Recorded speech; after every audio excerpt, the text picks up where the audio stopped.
Hello friends, आजच्या आपण या व्हिडिओ सेशनमध्ये पाहणार आहोत इयत्ता 10वी मराठी पाठ 5वा वसंत हृदय चैत्र या पाठाचा संपूर्ण स्वाध्याय आज आपण या ठिकाणी पाहणार आहोत। चला तर मित्रांनो, मग अभ्यास तुमचा साथ आमची स्टडी विथ संदीप सर या आपल्या यूट्यूब चॅनलमध्ये मी आपल्या सर्वांचं स्वागत करतो।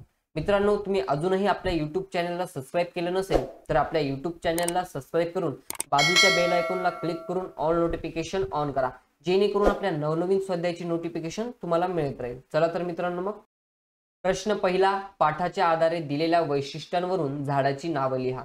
बघा मित्रांनो, या ठिकाणी पाठाच्या आधारे आपल्याला काही वैशिष्ट्य दिलेली आहेत, त्यावरून आपल्याला त्या झाडांची नावे लिहायची आहेत। पाहूया वैशिष्ट्ये, झाडांचे किंवा वेलींचे नाव।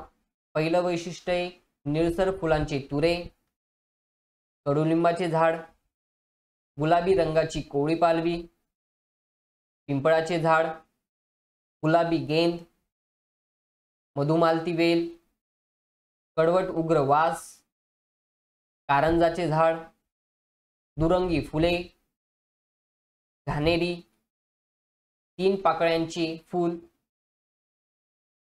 माडाचे झाड, पायापासून डोकीपर्यंत लादली गेलेली फळे, फणस। पाहूया मित्रांनो पुढील प्रश्न, प्रश्न क्रमांक 2, खालील संकल्पनाचा तुम्हाला समजलेला अर्थ स्पष्ट करा। खालील आपल्याला काही संकल्पना दिलेली आहे, त्याचा आपल्याला कळलेला या ठिकाणी अर्थ सांगायचा आहे। पाहूया पहिली संकल्पना, चैत्र हा खरा वसंतात्मा मधुमास आहे। पाहूया याचं उत्तर, वसंत ऋतूतील मनमोहक निसर्ग सौंदर्य, विविध वृक्षांवर व वेलींवर बहरणारी विविध रंगी फुले आणि झाडांवर येणारी पालवी यांचे खरेखुरे उत्कट दर्शन या मासात होते। म्हणून चैत्र हा महिना वसंत ऋतूचा आत्मा आणि तन्मन प्रफुल्लित करणारा मधुमास आहे असे म्हटले जाते। पाहूया पुढील संकल्पना, काळी कबरी घरटी चित्रलिपीतील सुंदर विरामचिन्हे वाटतात।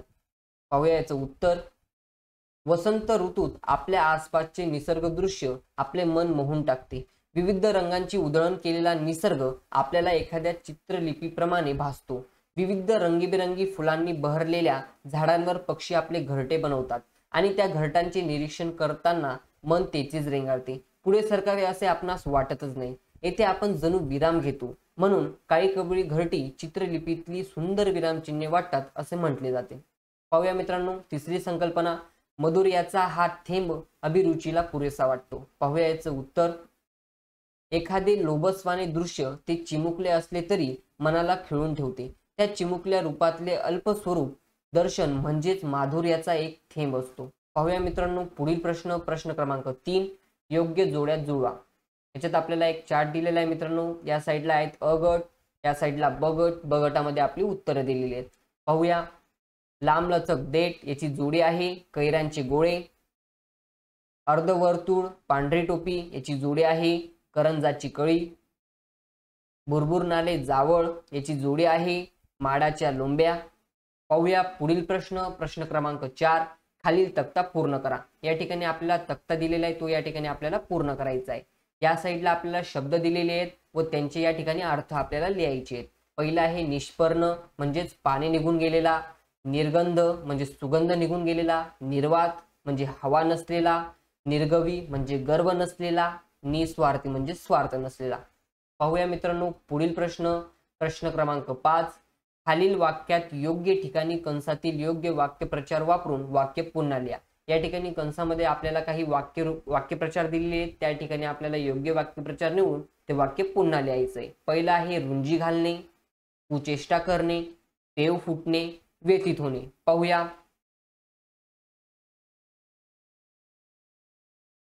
पहिलं वाक्य, लहान सहान अपयशाने दुःखी होणे अयोग्यच। याचं उत्तर आहे मित्रांनो, लहान सहान अपयशाने व्यथित होणे अयोग्यच। पाहूया पुढील विधान, गुंजारव करत भ्रमण फुलांच्या अवतीभोवती फिरत असतात। याचं उत्तर आहे मित्रांनो, गुंजारव करत भ्रमण फुलांच्या अवतीभोवती रुंजी घालत असतात। पाहूया मित्रांनो तिसरं विधान, मोठ्या माणसांबद्दल चुकीचे बोलणे हा सुद्धा अपराधच। पाहूया याचं उत्तर, मोठ्या माणसांची कुचेष्टा करणे हा सुद्धा अपराधच। पाहूया मित्रांनो चौथे विधान, सध्या घरामध्ये उंदरांची संख्या वाढल्याने अनेक पाहुण्यांच्या पिशव्या कुरतडल्या गेल्या आहेत। पाहूया याचं उत्तर, सध्या घरामध्ये उंदरांना पेव फुटल्याने अनेक पाहुण्यांच्या पिशव्या कुरतडल्या गेल्या आहेत। पाहूया मित्रांनो पुढील प्रश्न, प्रश्न क्रमांक 6, खालील शब्दांमधील प्रत्यय ओळखून तक्ता या ठिकाणी आपल्याला पूर्ण करायचा आहे. पाहूया उत्तर. या साईडला दिलेले आपल्याला ते म्हणजे शब्द, त्यांचे प्रत्यय आणि त्याच प्रत्ययाचा एक वेगळा शब्द या ठिकाणी आपल्याला लिहायचा आहे. पाहूया पहिला शब्द अतुलनीय, याचा प्रत्यय आहे तो म्हणजे नीय. त्याच प्रत्ययाचा किंवा त्याच तसा सेम शब्द म्हणजे प्रशंसनीय. पाहूया पुढील शब्द प्रादेशिक, याचा प्रत्यय आहे तो म्हणजे इक आणि त्याच प्रत्ययाचा शब्द तो म्हणजे ऐतिहासिक. पाहूया तिसरा शब्द गुळगुळीत, याचा प्रत्यय आहे ईत आणि त्याच प्रत्ययाचा शब्द तो म्हणजे मुळमुळीत. पाहूया चौथा शब्द अंकुचीदार, याचा प्रत्यय आहे दार आणि त्याच प्रत्ययाचा शब्द तो म्हणजे टोकदार. पाहूया मित्रांनो पुढील प्रश्न, प्रश्न क्रमांक 7. खालील वाक्यातील अधोरेखित नामांचा प्रकार ओळखून चौकटी लिहा. या ठिकाणी आपल्याला खाली काही वाक्य दिलेली आहेत, तर त्यानुसार त्यांचे अधोरेखित नामांचे प्रकार ओळखून आपल्याला त्या चौकटी पूर्ण करायच्या आहेत. पाहूया पहिला शब्द, पहिलं वाक्य अश्विनीला पुस्तक वाचायला आवडते. यामध्ये अश्विनीला म्हणजे हे आहे विशेष नाम आणि पुस्तक म्हणजे सामान्य नाम. पाहूया दुसरं विधान, दुसरं वाक्य अजय आजच मुंबईहून परत आला. अजय हे आहे विशेष नाम आणि मुंबईहून हे आहे विशेष नाम. तिसरा प्रश्न गुलाबाचे सौंदर्य काही निराळेच असते. यातील गुलाबाचे हे म्हणजे विशेष नाम आणि सौंदर्य हे म्हणजे भाववाचक नाम. पाहूया पुढील प्रश्न, पुढील वाक्य रश्मीच्या आवाजात वेगळाच गोडवा आहे. यातील रश्मीच्या म्हणजे विशेष नाम आणि गोडवा म्हणजे भाववाचक नाम आहे. पाहूया मित्रांनो पुढील प्रश्न, प्रश्न क्रमांक 8. खालील ओळी वाचून दिलेल्या शब्दांसाठी त्यातून योग्य पर्यायी शब्द शोधून आपल्याला या ठिकाणी लिहायचा आहे. तर पाहूया पहिली ओळ, जो आपल्याला आनंदात सोबत असतो, दुःखात सोबत असतो आणि आपण जर वाट चुकत असू तर कान पकडून आपल्याला योग्य वाट दाखवतो, तोच खरा मित्र असतो. काय करावे हे सांगत असताना काय करू नये हे सांगणे देखील महत्त्वाचे आहे मित्रांनो. बघा मित्रांनो या ठिकाणी खूप सुंदर ओळ दिलेली आहे, ती म्हणजे जो आपल्या आनंदात सोबत राहतो, जो आपल्या दुःखात सोबत राहतो, जर आपण वाट चुकत असू तर तो आपल्याला योग्य त्या वाटेवर आणेल, तोच खरा मित्र असतो मित्रांनो. या ठिकाणी खूप छान पद्धतीने ही ओळ आपल्याला दिलेली आहे. पाहूया कर्ण, कान, मार्ग, वाट, सोबती, मित्र, हर्ष, आनंद. पाहूया मित्रांनो पुढील प्रश्न, प्रश्न क्रमांक 9. स्वमत. या ठिकाणी आपल्याला स्वमत द्यायचं आहे मित्रांनो. पाहूया पहिला प्रश्न चैत्रातल्या पिंपळाच्या नवपालवीच्या रूपाचे सौंदर्य तुमच्या शब्दात लिहा. या ठिकाणी आपल्याला चैत्रातल्या पिंपळाच्या नवपालवीच्या रूपाचे सौंदर्य स्पष्ट करायचे आहे, ते पण आपल्या शब्दामध्ये. पाहूया याचं उत्तर. चैत्रातल्या पिंपळाची पालवी डोळ्यांचे पारणे फिरून टाकते. हिरव्या पोपटी रंगाच्या अनेक छटा झाडांवर लहरत असतात. पिंपळाचे झाड जसजसे या नव्या पालवीने डवरून जाते तसतशी ही गहिऱ्या गुलाबी रंगाची पाने उन्हात झळकू लागतात. जणू काही गुलाबी रंगाचे सुंदर सुंदर गेंदच झाडावर फुलले आहेत असा भास होऊ लागतो. हे दृश्यरूप डोळ्यात साठवता साठवता पानांची सळसळ ऐकावीसी ती पिंपळाचीच, किंबहुना पिंपळांच्या सळसळीवरूनच झाडांच्या पानांची सळसळ हा शब्द प्रयोग रूढ झाला आहे. आनंददायक, आल्हाददायक, मनमोहक, मनोरम, विलोभनीय, नितांत रमणीय, रम्य हे सर्व विशेषणे चैत्र महिन्यातील पालवीने डवरलेल्या पिंपळाला एकाच वेळी लावता येतील. बघा मित्रांनो या ठिकाणी जे काही चैत्र महिन्यातील पालवीने डवरलेले जे काही पिंपळ आहे मित्रांनो, याला जर एकसाथ जर सर्व विशेषणे लावायची म्हटली तर ते कोणती? आनंददायक, आल्हाददायक, मनमोहक, मनोरम, विलोभनीय, नितांत रमणीय आणि रम्य हे विशेषणे आपण लावू शकतो. पाहूया मित्रांनो पुढील प्रश्न. चैत्र महिन्यातील पक्ष्यांच्या घरट्यांना लेखिका वसंताच्या चित्रलिपीतली विरामचिन्हे म्हणतात. या विधानाची सत्यता आपल्याला या ठिकाणी पटवून द्यायची. पाहूया याचं उत्तर.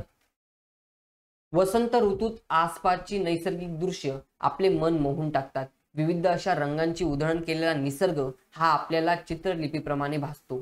विविध रंगीबेरंगी फुलांनी बहरलेल्या झाडांवर पक्षी आपले घरटे व निवारा बनवतात आणि त्या घरट्यांचे निरीक्षण करताना आपले मन तेथेच रेंगाळते. पुढे सरकावे असे आपणास वाटतच नाही.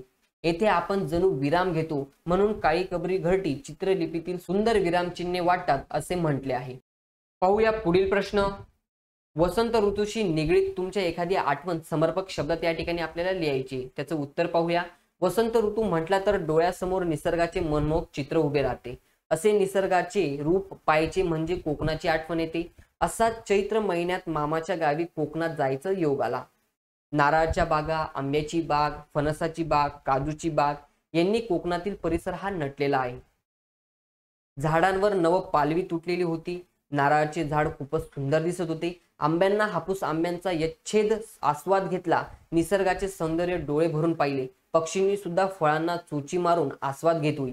8 दिवस झाले तरी परत येण्याची इच्छा नव्हती. नाईलाजाने सर्वांचा तसेच निसर्गाचा निरोप घेऊन स्वगृही परततो. बघा मित्रांनो, या ठिकाणी आपल्याला जी काही वसंत ऋतूविषयी निगडीत आपली एखादी आठवण समर्पक शब्दात आपल्याला लिहायला सांगितली होती, ती या ठिकाणी आपण लिहिलेली आहे. तुम्हालाही जर तुमच्याविषयी वसंत ऋतूविषयी काही आठवण असेल तर तुम्ही या ठिकाणी ती लिहू शकतात. बघा मित्रांनो, या ठिकाणी जो काही आजचा आपला पाठ होता, या ठिकाणी आपण त्याचा संपूर्ण स्वाध्याय पाहिलेला आहे. तुम्हाला जर आपला हा व्हिडिओ आवडला असेल तर नक्कीच लाईक, शेअर अँड सबस्क्राईब करा. Thanks for watching this video friends.